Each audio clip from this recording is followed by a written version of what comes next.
Hey everyone, and welcome back to Yu-Gi-Oh! Duel Links. So today we won't be farming for character Ace Monster mats like we usually do. We won't be farming for Egyptian God card mats or Sacred Beast mats, but today in this game we'll be farming for mats of real-life animals. That's right, we'll be farming for goat mats, believe it or not. So Konami recently decided to be silly once again, and they were like, you know what, people already kind of figured out that characters have their Ace Monster mats, right?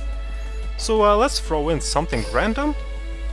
Let's throw in mats for monsters that people are not using like at all. And yeah, you can obtain these mats and sleeves of these random monsters in this game. So you can obtain mats and sleeves of goats.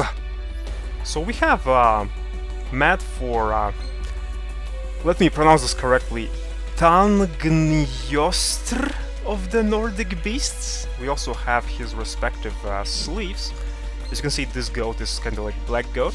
So, and we also have mat and sleeves for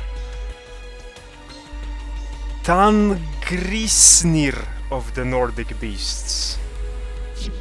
So yeah, these sleeves and mats here are white, as you can see. So both of these sleeves and mats for both of these animals complement each other pretty well. So I don't know why Konami decided to throw in mats for these particular monsters, because they are not ace monsters for any character. They're just monsters of a Nordic archetype that no one is even using too much in this game. So yeah, so to obtain these mats and sleeves you actually have to farm for them. But you don't have to summon these respective monsters 100 times like with these ace monster mats. No. Here, thank God, requirement is much more smaller. So to obtain mats and sleeves for this white goat, you have to summon him 10 times to obtain his sleeves, and summon him 20 times to obtain his mat. So, and the same thing goes with black goat. You basically summon him 10 times, you get his sleeves, and you summon him 20 times, you get his mat. So the deck to obtain mats and sleeves for these monsters is the same as you see here. So yeah, first we'll be farming for white goat, and then you can use the same deck again to farm for black goat. Basically just replace white goat in this deck with black goat, and then you'll be good to go. So the only thing that you have to keep in mind that white goat has more attack power, and black goat has more defense power. So that's something that you have to keep in mind when you are kinda summoning these monsters onto the board and whatnot, so that, you know, opponent is not running over them. So the deck itself is pretty simple actually. We are using the mighty power of Ill Blood, so we'll be basically using him to resummon from the grave our goats. And yeah, Ill Blood, common knowledge or not, but is a Gemini monster. It requires 1 tribute to summon him, and it has to be summoned 2 times for its effect to be used. Basically he can resummon 1 zombie type monster from the graveyard.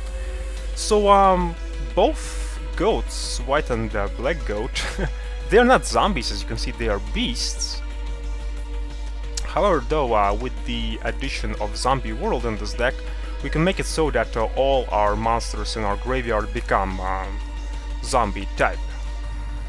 So, and that's how we can resummon our goats from the graveyard each and every turn.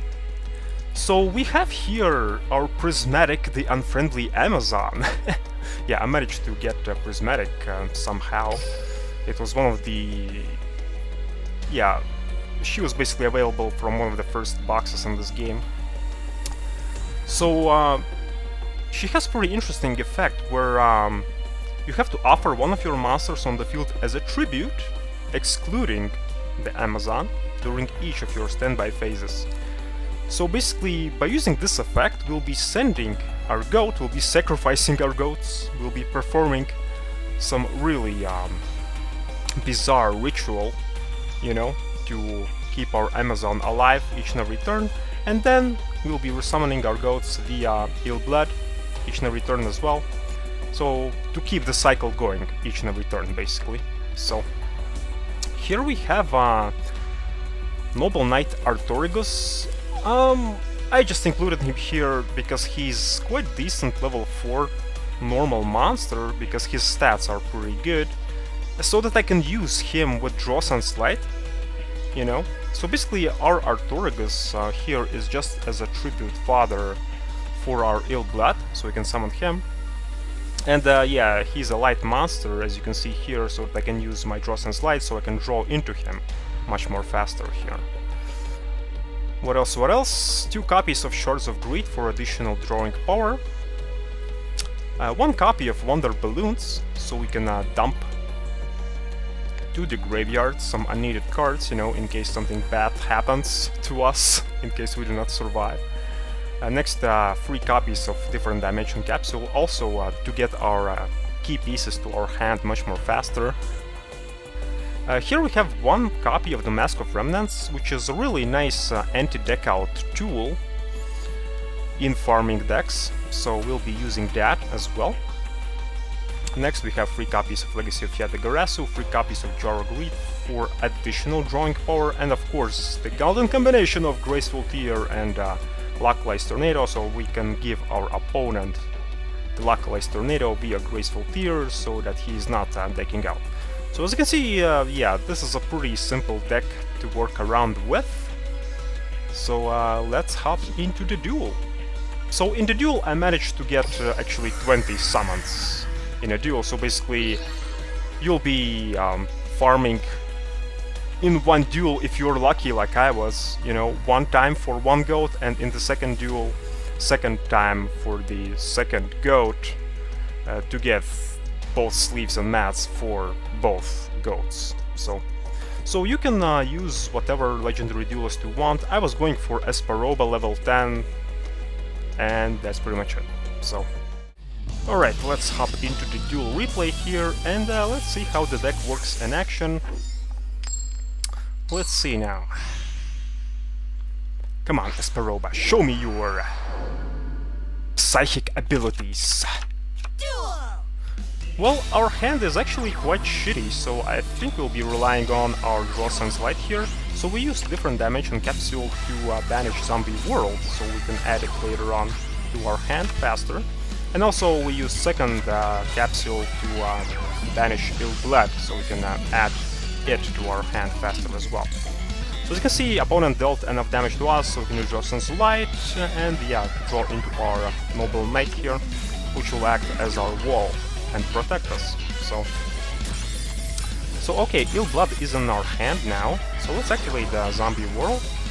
Let's attribute Noble Knight to summon Ill Blood.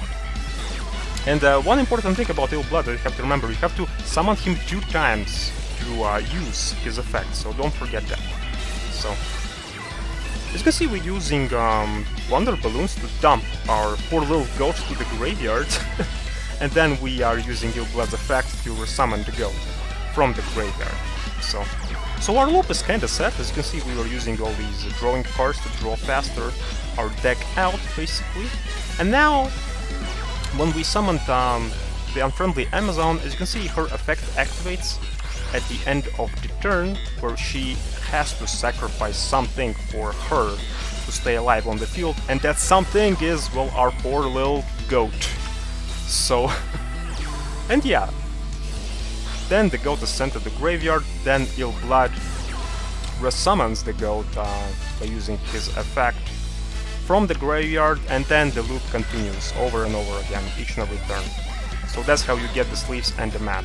And we have the Mask of Remnants as well here, which we should use each and every turn when we run out of cards in our deck, so that we do not deck out, because when you use the Mask of Remnants, it is just returned to your deck. So,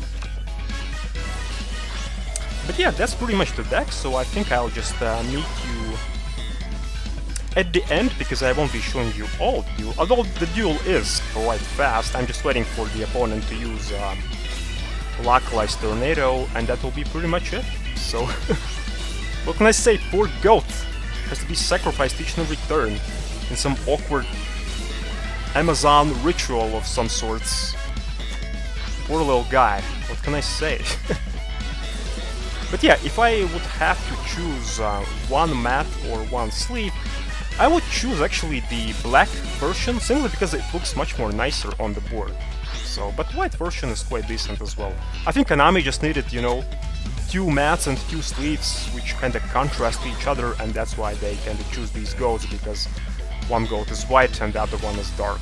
So, but okay, here comes the final turn, and let's not kill Esperoba with our goat.